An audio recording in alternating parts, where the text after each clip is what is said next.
Pedro Noguera. I'm the Dean at the Rossier School of Education, and I have the privilege of working with my colleague, Helen Immordino-Yang, who will deliver today's class focused on, you can read, solving the Frankenstein problem, while learning is social, emotional, cognitive, and cultural to the brain. Mary Helen is a neuroscientist who comes to us, where she received a doctorate at Harvard University in educational psychology, human development, and has been on the faculty here for many years. Her work is well known throughout the world. She focuses on learning. Yes? Okay.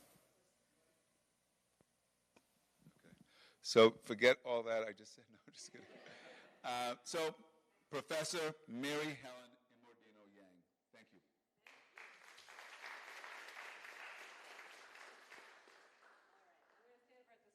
Pavlovian trained to not look at the lights so I can see you all. But thank you so much for coming, all of you, and thank you to those of you who are online. So I'm going to pick up where Pedro left off last week. So Pedro gave us a lot of really interesting evidence and stories for why education is so powerful in young people's lives. Yes. Okay. I think you guys are in charge of me. Okay, they're pushing buttons.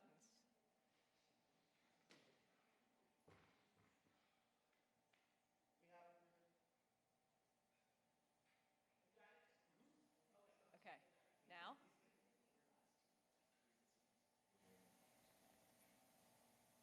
Am I good?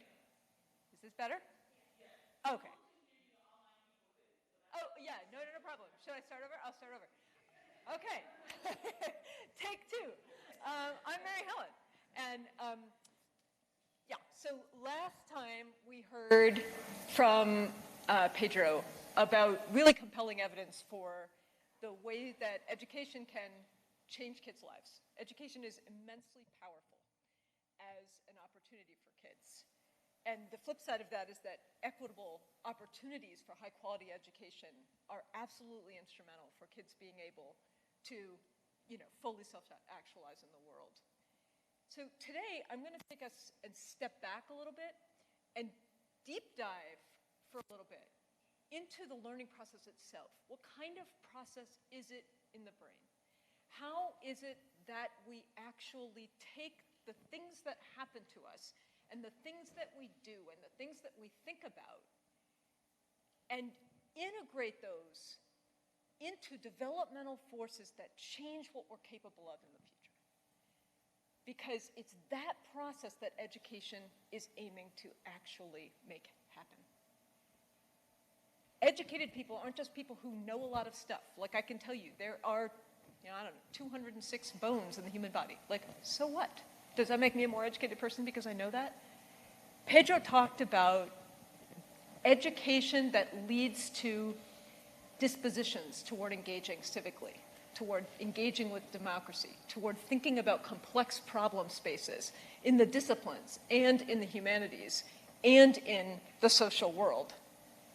How is it that we develop those proclivities and dispositions, and how does school shape our propensities to engage deeply with information?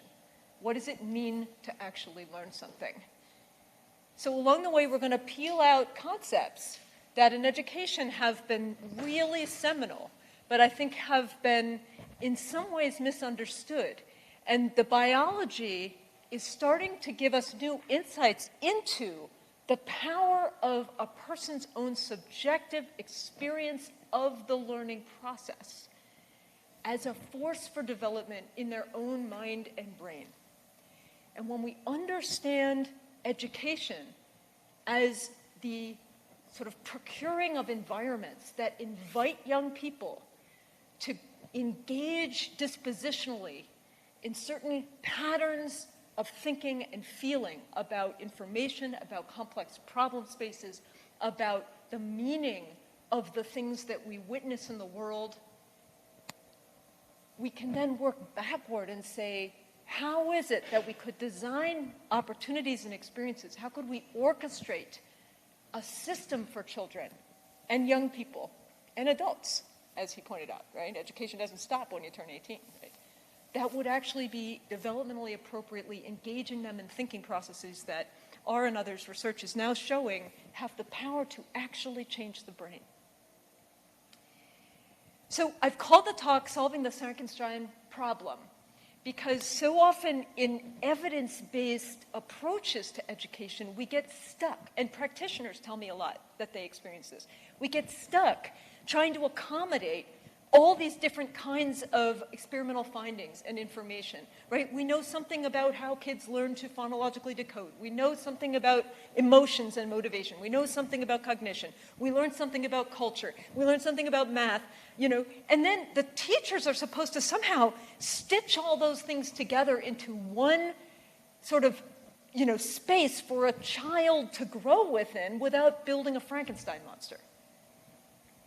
And when we step back into the neurobiological data and the psychosocial data and look at those, not as kind of two things, but as two ways of looking at the same person's growth, two lights we can shine on a person, we start to appreciate in new ways that the sort of fractionating that science has done to the human and the development and learning of the human doesn't always serve us well in the design of learning environments. And we'll take a look at what I mean by that. So I start with this painting, which was done by Margaret Lazari, who was the chair of the Fine Arts Department here at USC.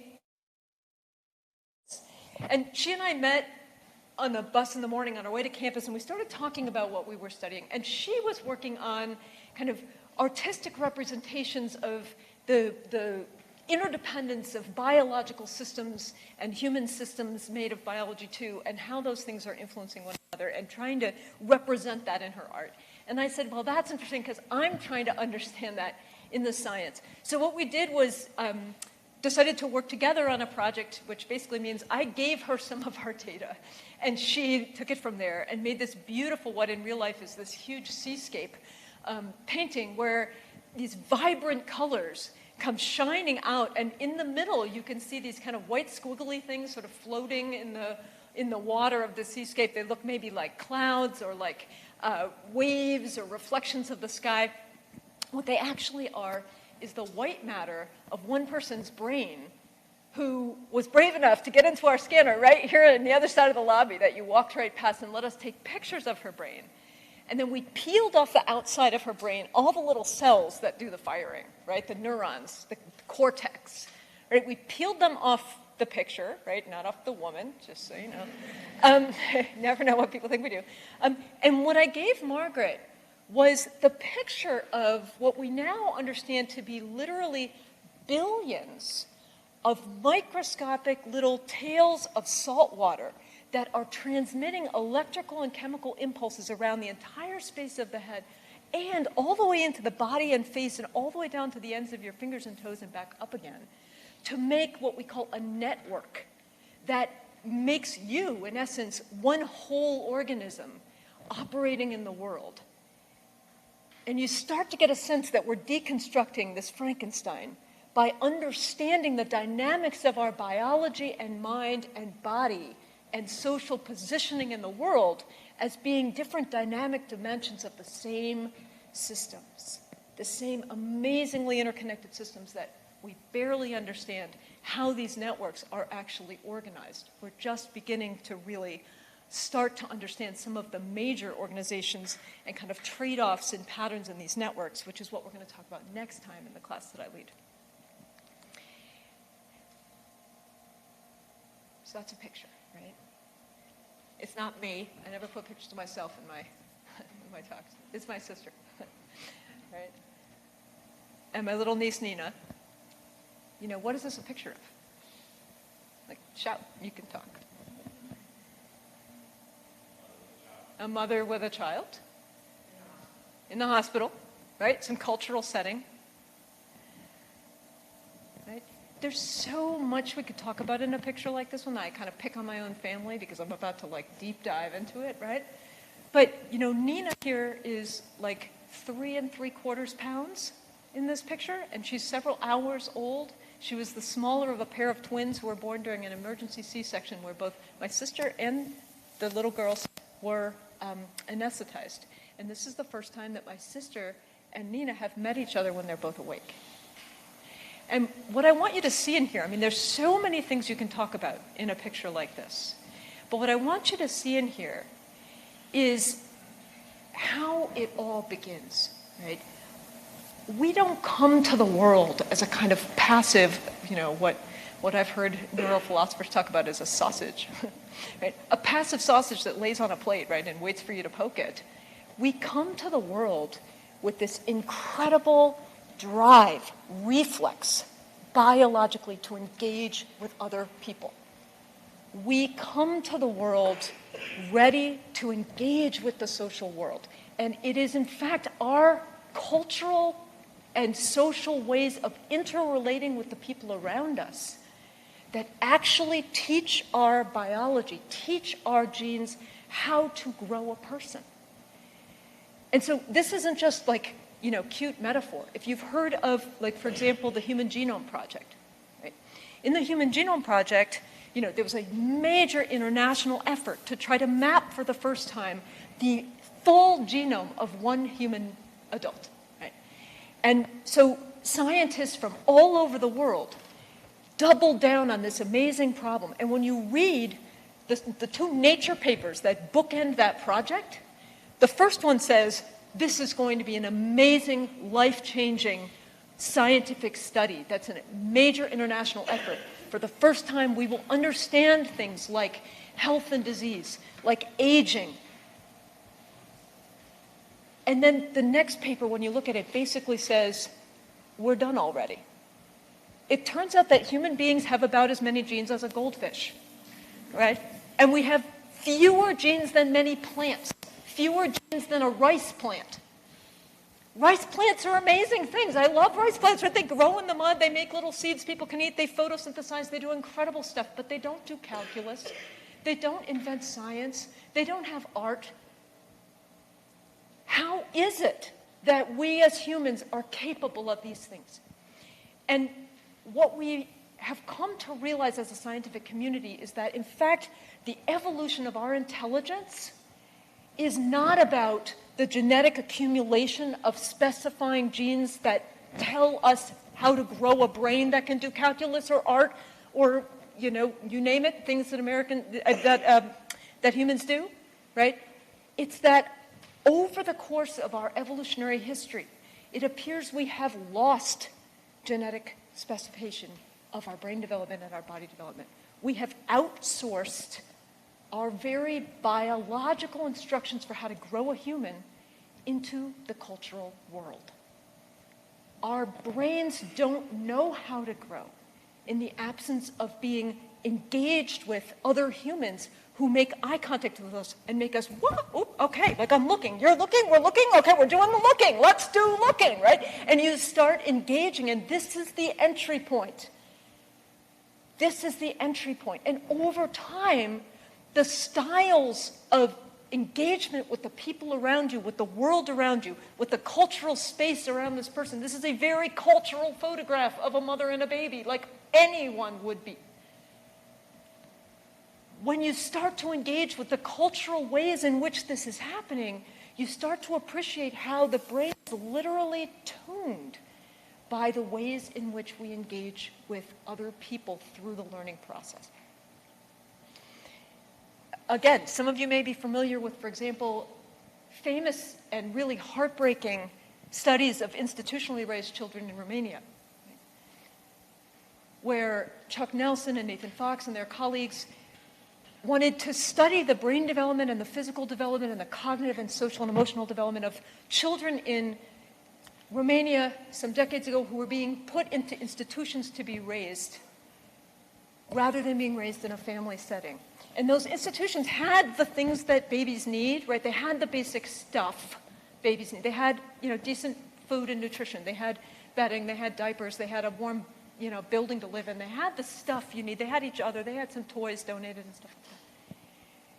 But what they also had was a kind of rotating staff of caregivers who were coming in and out every 8 hours, caring for them and then, shifting off duty again.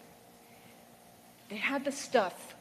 They didn't have the solid, tight relationships with the families, broadly construed, right? That can look very different in different places, but with the families who love them. And what happens? I think we expected that you would have children who grow up to be maybe cognitively delayed, socially dysregulated, emotionally sort of labile.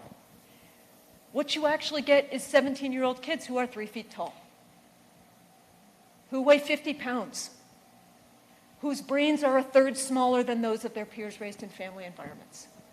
Our biology does not know how to grow a human based on our genome alone.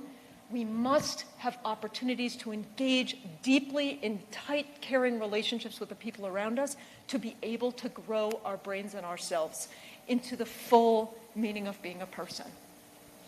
Now think for a moment about schools. That is the role. That is one role that schools are playing in young people's lives. And when you take that back with you into the feeling of thinking about what goes on in educational environments, what kinds of relationships are normalized, what kinds of activities count as learning, count as worth spending your mental energy on, what kinds of feelings are experienced, what kinds of relationships are engaged between people in those settings, all of a sudden you realize we have a dire responsibility to move toward not just equity, but excellence. And to think hard about reinventing the kinds of opportunities we provide for our young people so that they truly, for all, are developmentally appropriate opportunities to deeply engage with important ideas and with other people around them to be able to grow themselves. This isn't just metaphor, right? Just to kind of take this now, we're walking our way down a path, right? The next step, don't try to read this unless you're like a kindergarten teacher, right? But the next step in this path is, okay, so what a little kid's work looks like that actually kind of reveals some of this. This is a little song, which I won't sing for you, okay, I'll just read it. But this is a little song that my daughter wrote for her baby brother when she was in kindergarten. And I literally just took a picture of it, okay?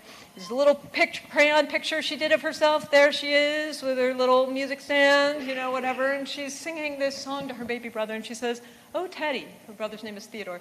"Oh, Teddy, we love you more than the whole earth size. As the earth spins, every day, we love you as much as usual. But sometimes even more as you make us proud and happy that you're you." So I have a simple question for you. There's so many things you could talk about here. And if you're in one of my development classes, you will. But is this a song about this little girl's love for her baby brother? Is this a song? It is, right? Is it also a song about her budding interest in planetary science? Right? We see these things as being two things. And I'm happy to report now she's in college studying planetary health and human biology, right? That's just like the icing on the cake. She didn't have to do that, but she did. And poetry. That's the other thing she studies. Okay. But kids are different, right? There's variation in the biology, in the proclivities kids bring to the learning process. We are not all clones of each other. And this, I'll let you in on a little secret, is something we do not understand. Biologically, genetically, we do not understand where things like talents come from yet. But we can talk about it. We can talk some about it. But it's a very, very fraught issue right now.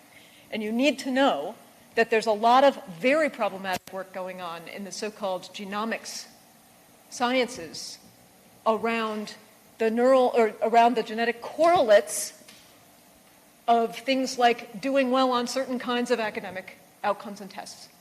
And we can talk about why that work is so problematic, but we can also talk about where genetically our propensities come from and what that means for the way we engage all young people in every opportunity to be able to grow themselves into who they are. So here's my son, Teddy, different kid, very different kid, right? Also in kindergarten, okay? Whose teacher was worried about him? Okay, anyway, right? This is a picture of a note that Teddy wrote to me and my husband one day, just of his own accord. This is a picture of the envelope. It's the front of the envelope, and you see there it says, Mom, Dad, Teddy, hearts, people, little trees floating around, right? It's very cute. It's the envelope, right? And, you know, I was looking, like, you see like that letter E, the Teddy there? It's got a little monster face in it. Okay? Teddy had this thing going on. Teddy had this thing going on where his kindergarten teacher called me and said, you know, Teddy is telling us that he cannot read letters because when he tries to read the letters are staring at him and making faces and jumping around, making faces at him on the page. And I was like, okay, let's just give him a little time. And I thought a lot about it, and now we actually know that this is the case, right? When young people learn to read phonologically decodable languages, how does your brain learn to do that? So this is going to lead us into the next sort of fundamental stepping stone of the social nature of the learning process, even when it's something very quote-unquote cognitive, like being able to recognize letters and write them. What happens in the brain? Okay, you all know who he is. I had to pick on somebody. I thought, I'll pick on him. Take a look at his smile. Right? He's got an award-winning smile. It's gotten him far in life. Okay? You notice it's crooked. All right? It's a little more contracted. His eye is a little more contracted on this side of his face than on the other side of his face. Turns out, the only thing our brain is evolved to tell laterality around, right, is facial expressions, because that's super important to us to be able to do. Dogs also can do it, it turns out, because they've co-evolved with us to be able to watch other people's faces.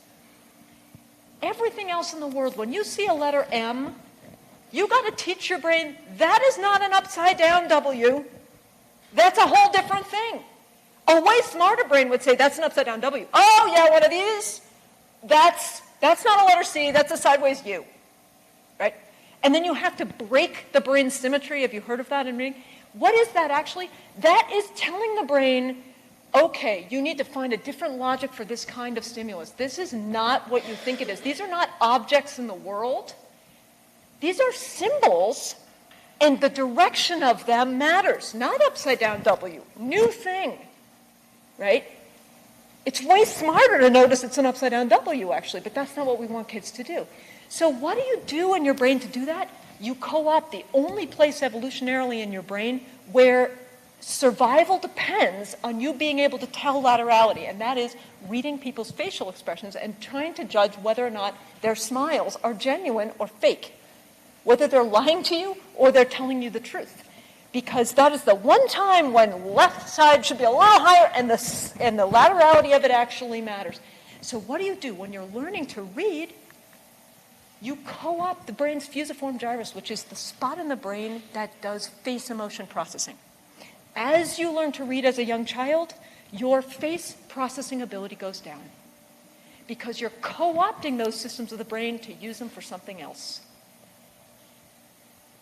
That is the way our school learning is operating. We don't have reading centers and cognitive centers and whatever. We have things we are evolved to be able to do in the world, and then we kludge together approaches however we can to try to get our brain to be able to do stuff that we, quote, shouldn't be able to do. And that's what this kind of learning process is.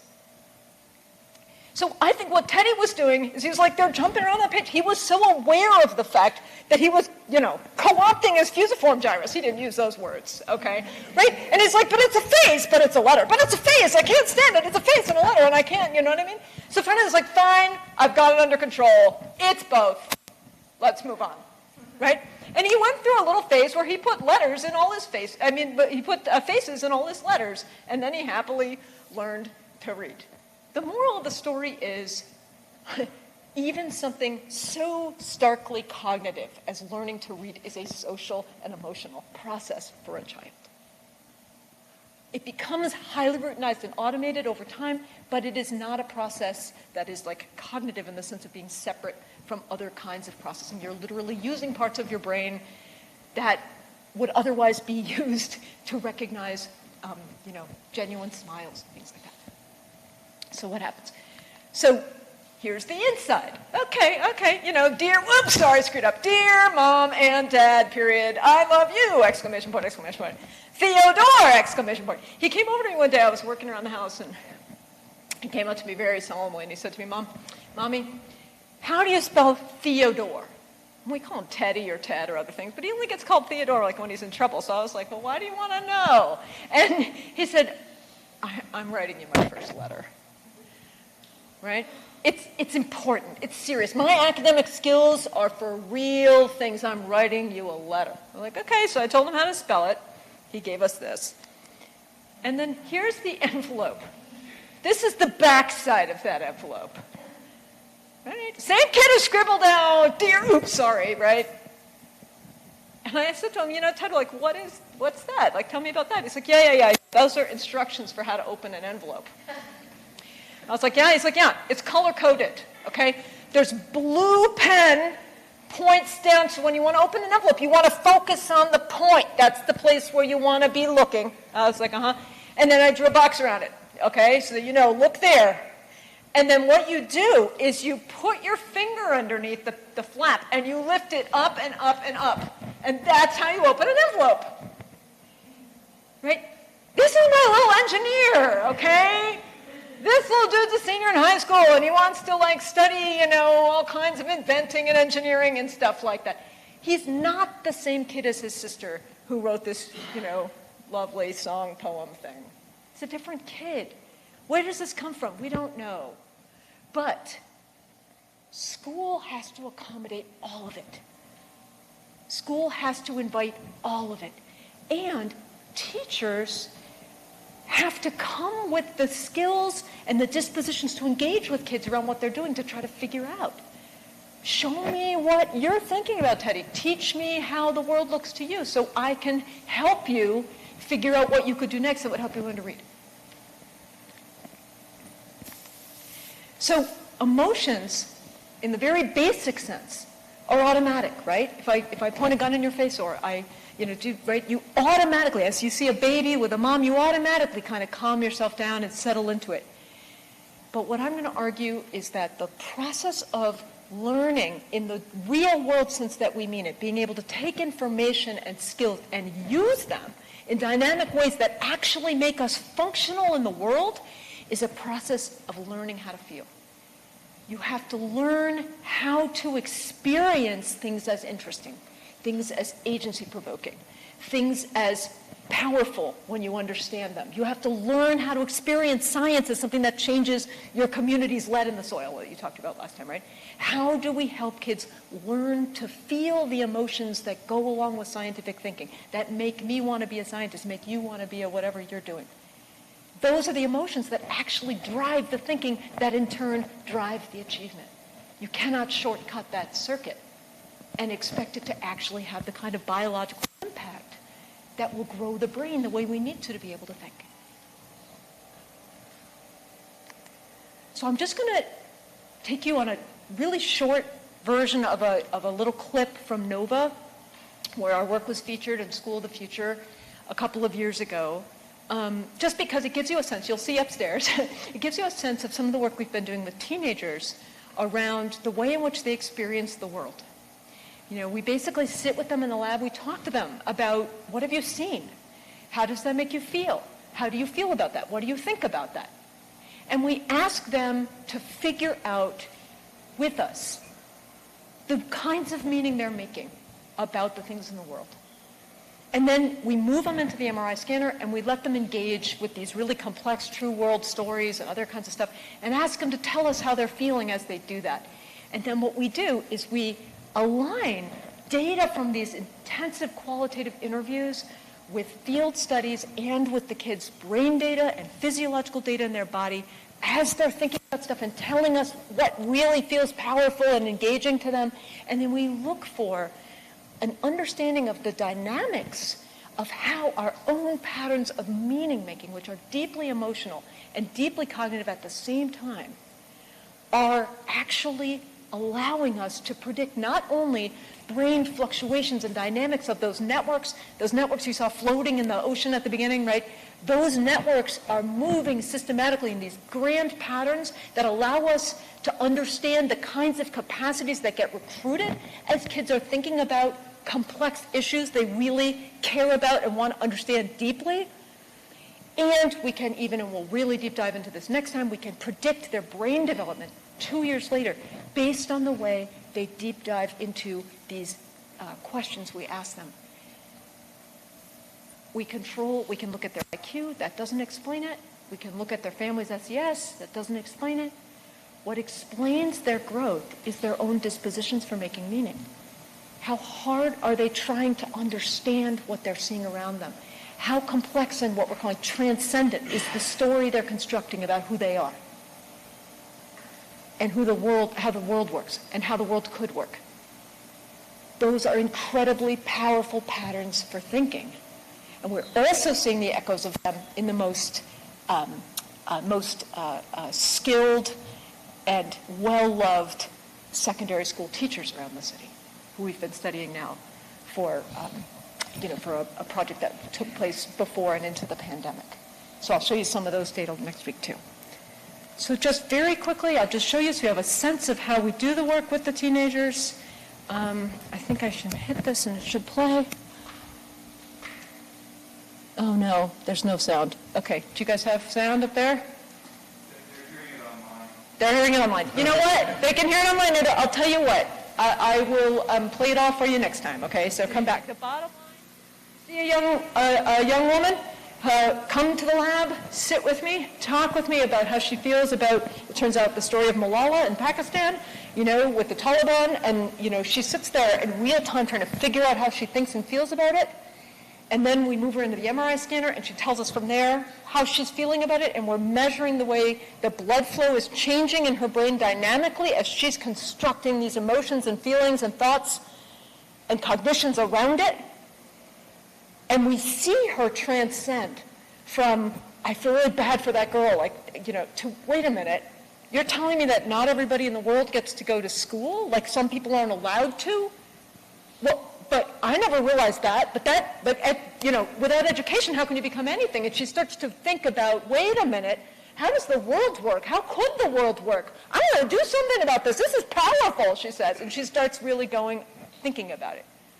So we'll watch that next time, and you'll see in the brain. But what we basically show is, this is my little nephew, this is Nina's older brother, okay, showing us, looking at my sister in the mirror, right? That the way we experience the learning process in the world basically is literally engaging the brain systems that feel and regulate your guts, your viscera, tell you if you have a stomachache, tell you if your heart's pounding, tell you if your blood pressure is raised up, tell you if you're breathing too fast. And these are also the same systems that maintain consciousness. That literally, if you damage them, you have persistent vegetative state and coma. So let's look at what's happening just very briefly in the brain. So this was our original data. These are with adults that came out in PNAS in 2009. Was the first study of people's subjective complex emotional experiences.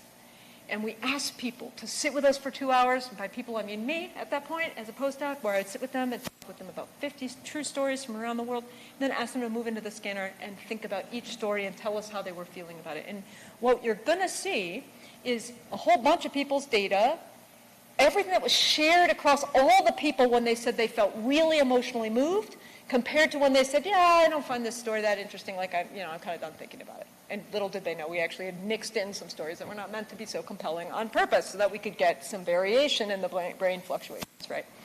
And so what you're seeing is all the places in the brain where there was concertedly more blood flowing, reliably more blood flowing, when people said, I am really moved by this story, I'm really engaged with thinking about it right now, this really matters.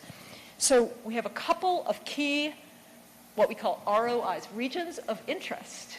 Sounds like a crime, thriller movie, but anyway, regions of interest in the brain that I'm going to point out to you, and then some of them we will revisit next time.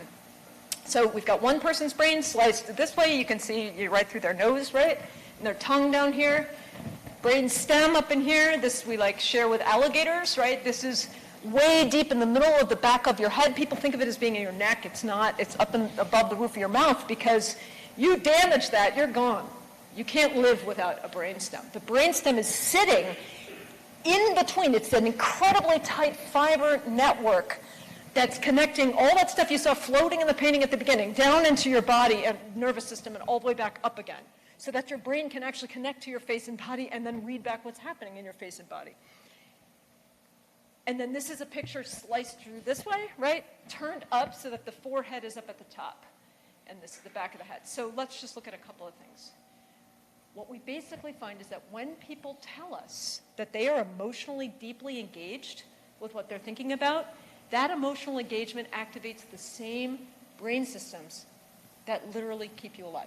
This is not metaphor. So let's look at that. This is a map. This is a statistical map. It's not a picture, it's a map. It's a statistical model that we ran showing the places in the brain in orange where there is reliably more blood flowing across people, which corresponds to more neuron firing underneath that spot. What do we find? The first place we're really interested in is, is down here, right? I already told you about, the brainstem that we share with all vertebrates that keeps you alive. We literally found that when people were deeply moved by what they were thinking about and deeply engaged with it by their own account, what happens is we get activations, reliable activations, all the way down to the bottom of the field of view of the scanner. These regions in here are called the mesencephalon, the midbrain. These are responsible in a very basic way for all kinds of communication between the top part of the brain and the rest of you and back up again. But they're also, if you get damage in here, you get things like persistent vegetative state or coma or death. All the way down here to the bottom of the field of view, this is the medulla, which is right above the spinal cord. You get damage in here, we cannot keep you alive on life support. Short of defibrillating your heart with every beat, you become completely physiologically dysregulated and rapidly die.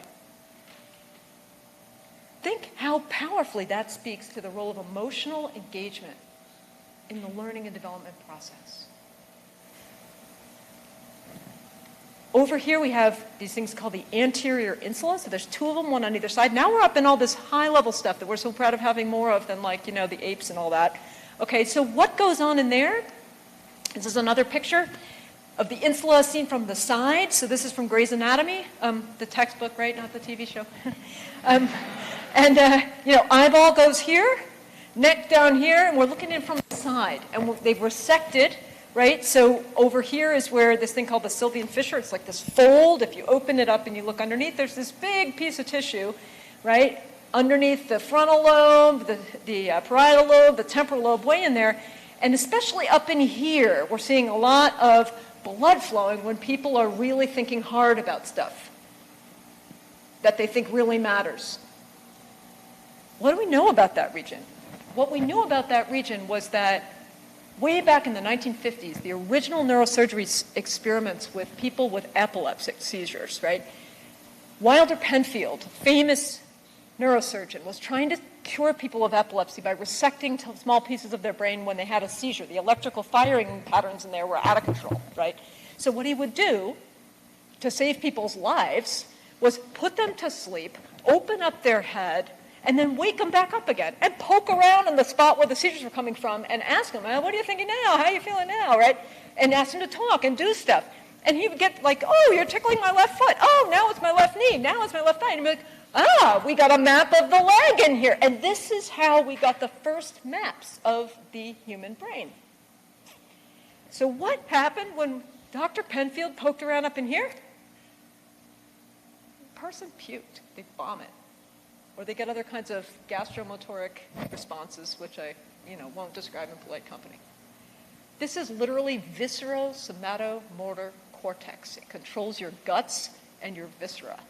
We now know that you engage it when you love math and you're thinking about beautiful equations by your own account. That you engage it when you're deciding whether something's fair or not, whether something's beautiful or not, whether you like something or not.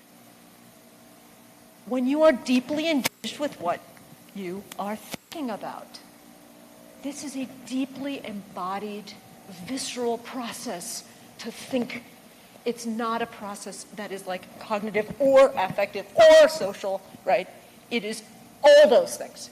We're not Frankensteins. Anterior middle cingulate, we'll talk more about that next time if we have time, basically is also part of a that's right, if you can picture 3D, the anterior middle cingulate is coming out of the middle of this image right between the anterior insula. So it's actually right in the middle of them. And what does that region do? It's the region that makes you go when you see something that surprises you. Okay? It also feels pain. It also, you know when you're like really super thirsty and you drink a glass of water and then you don't feel thirsty anymore, right after you've gulped down the water? You know, the water hasn't gotten to your bloodstream yet to tell your hypothalamus, okay, we have enough water in here now, you can stop drinking. Somewhere in your brain is calculating, I felt this much water go down and this is the chemistry, I bet we're about done, I'm going to turn off your thirst drive. That's the anterior middle cingulate. And it gets activated when you are thinking about things you care about. This is an appetitive, regulatory, affective, embodied survival process. Give me more of that math. I gotta get at it, right? It's you feeling like you need it, like you're not satiated yet. Together, these, as a network, the way they function in unison in these organized ways have been called the so-called salience network, the network that allows you to notice salience, things that matter in the world, so that you can direct your attention toward them, so you can think about them, so you could even maybe learn about them. We'll talk more about that next time. But just to kind of wrap it up, some big ideas that we're going to build from next time. Meaningful learning, okay, in the complex sense that we mean it in the world, not like regurgitating back 206 bones to the human body, but even that to a degree, right? It's not a rational or a disembodied process. It's not a lonely or solitary process. Even when you're doing it alone, you are doing it within a cultural space of relationships, of feelings, of what matters to you, of what you value, what you have seen before about people like me in spaces like this who think about stuff like that. So emotions, like I said before, are automatic. You can't control what's going on in your body directly. You can't make your blood pump harder and your heart beat faster except by controlling your mind. You learn how to construct emotional feelings about complex issues in the world, and that is the drive that you were after last time. When you said to us, what kinds of education opportunities help people build these proclivities and dispositions toward engaging with complex real-world problems? It's not something that happens sort of separate from who you are and how you live in your own body. You have to learn how to experience math as interesting. You have to learn how to experience science as relevant. Little preview of next time, okay? What the kids actually did and said, what the teachers did and said, okay? Thank you.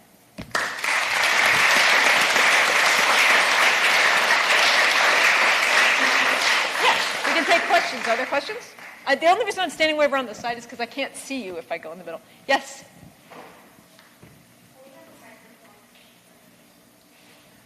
Don't ship on the...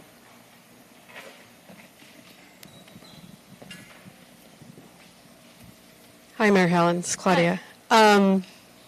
You describe the transcendental nature of what happens when someone, a student, gets excited about math, about Malala, etc.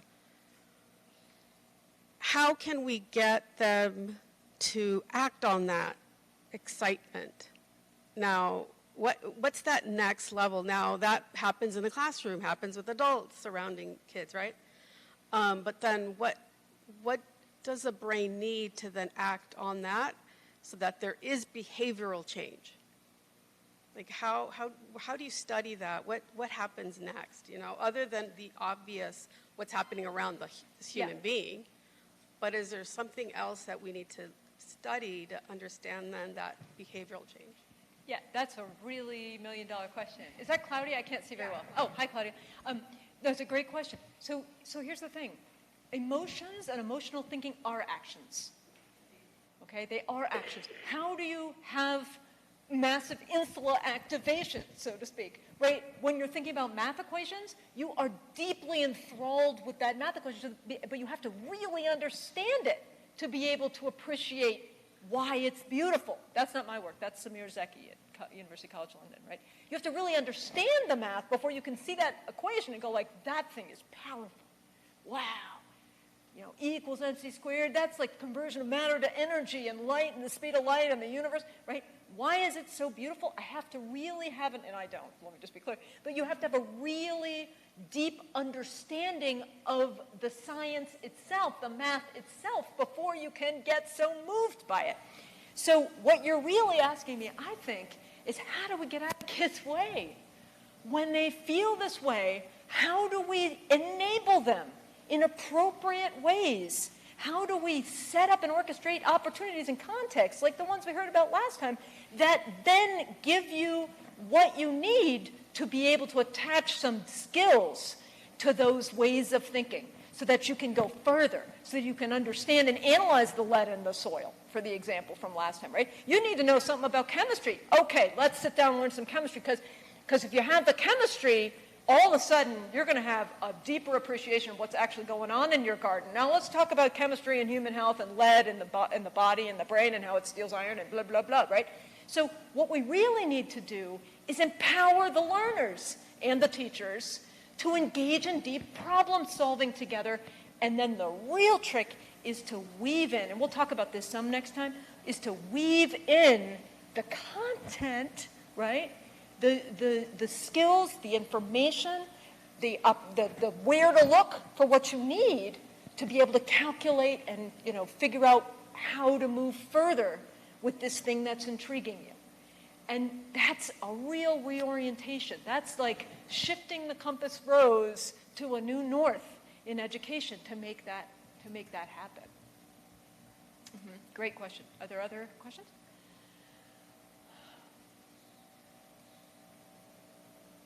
All good? Oh, yes, sure. Terry. Okay, it's kind of stupid. No, there's no stupid question, Terry. Go ahead. Yeah. Let's see if I can form it. How do you get kids to be able to get there emotionally? Yes. You know, how? Yes, excellent question. How do you get them there, right? I was a 7th grade teacher in an inner city school district. Like, yeah, how do you get them there? Okay.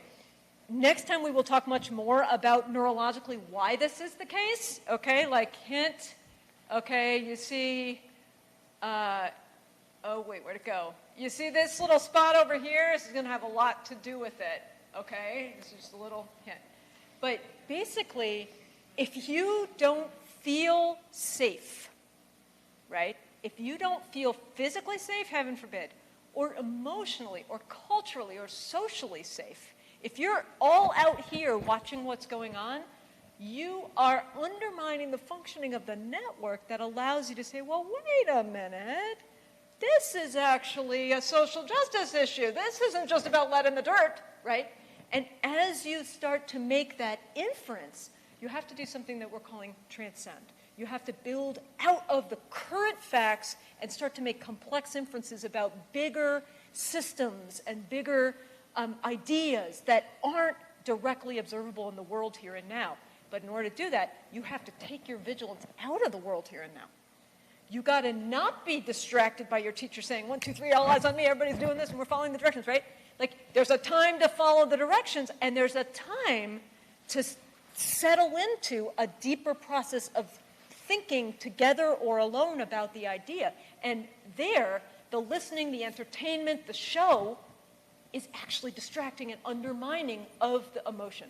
So next time what we're going to talk about is all emotions, all emotional engagement. Where did I put that? There it is. All emotional engagement is not the same. And we'll talk about the different kinds of neurological emotional engagement.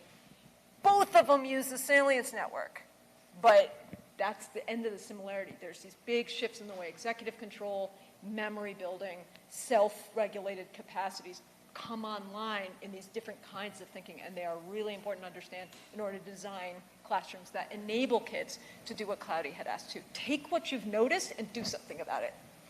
How do you notice? How do you do, right? And it's basically like it's a seesaw. You're regulating yourself into and out of. But you need the space to do it. If you don't have the freedom and the safety to engage with that, then you're just stuck here. Like, whoa, whoa, whoa, what's going on? You know what I mean? Right? Let's give Mary Helen a big hand.